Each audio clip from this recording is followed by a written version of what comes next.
One of my things as I look at the stock market and I look at companies in the green energy space or trying to decarbonize, one of the issues is, it's nice that the government incentivizes things, but on the flip side, you have to bring something to the market that people also want and will support so that it can long term be profitable. This is one of the reasons I really like this article that you brought up today, which is about private companies investing in passenger rail. The reason I say this is it shows in the picture, shows the Brightline train down there in South Florida.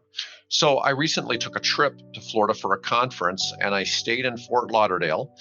I stayed at an apartment building that was about 2 blocks from the Fort Lauderdale rail junction for the Brightline Railroad. Right. My conference was at the Miami Beach Convention Center, which was about a 10-minute drive from the Brightline station in Miami.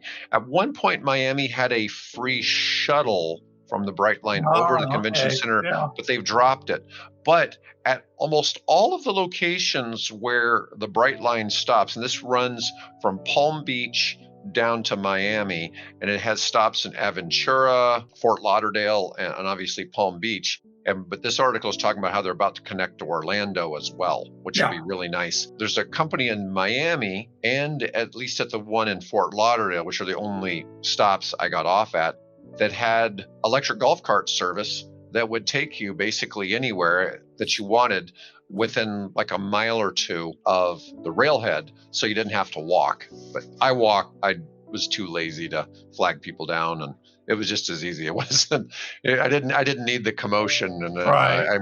I'm a capable walker. And what was also interesting is I saw people bring their e-bikes onto the train. Yes. Yes. And so now this one is showing the Brightline Railroad, but a new passenger rail service was supposed to open in Florida this upcoming weekend to take passengers from Miami to Orlando. It's been delayed with no new opening date set so far.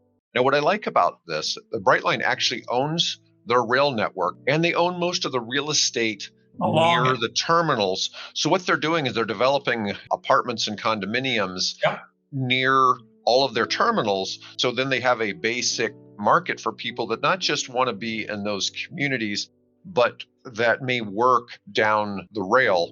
And I'll tell you, it was really nice. The terminals were just like a brand new airline terminal.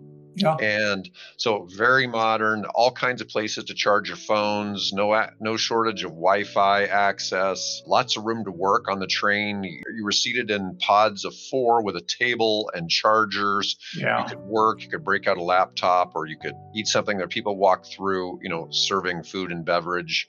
That was extra, but it cost me roughly $20 each way from Fort Lauderdale to Miami, which I thought was reasonable. And it took about 45 minutes. I talked to somebody who was going to the same conference that I was that also came from Fort Lauderdale, and he said it saved about an hour and a half of time as well with dealing with traffic. It was really quite unique in this way.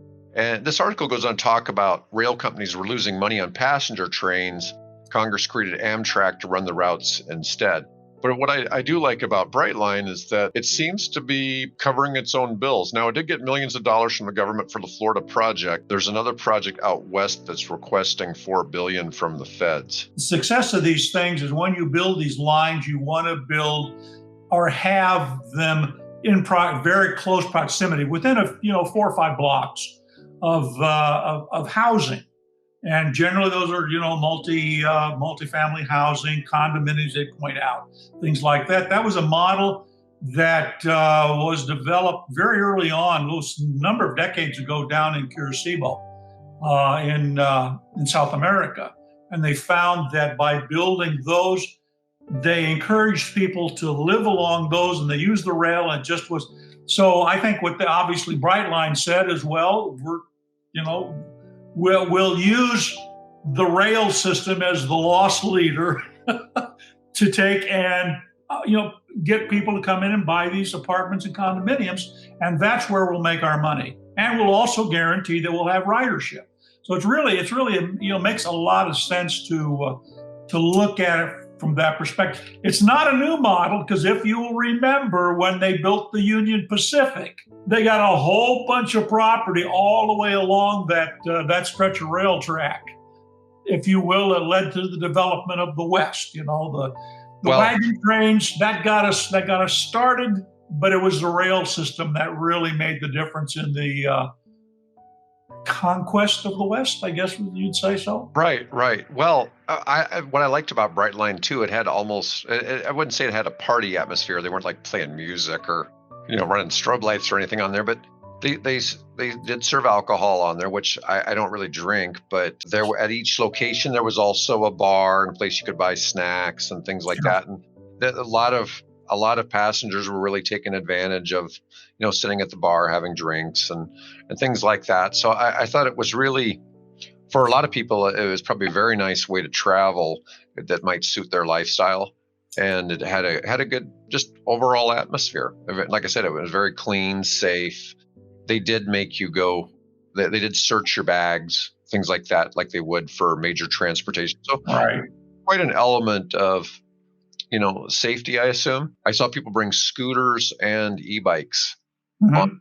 the train and take them with them to their, wherever they're going. So I thought that was pretty cool.